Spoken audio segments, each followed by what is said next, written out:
Jirtu uummata qashtii nageenyi keessan badhaadhaa amma yaabelloo jirra.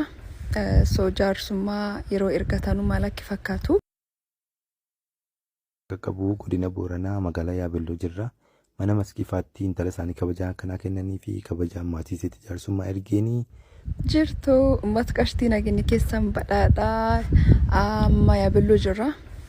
Soo jaarsummaa yeroo ergatanu maal akka fakkaatu. Diqqoo sana agarsiisaa jechuudha. Kun inni guyyaa duraati. Guyyaa duraa illee gammadanii nagaan gara dhufanitti geggeessu.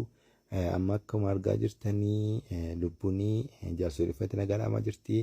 Kan isheen dubbisaa jirtu obboleessa koodha.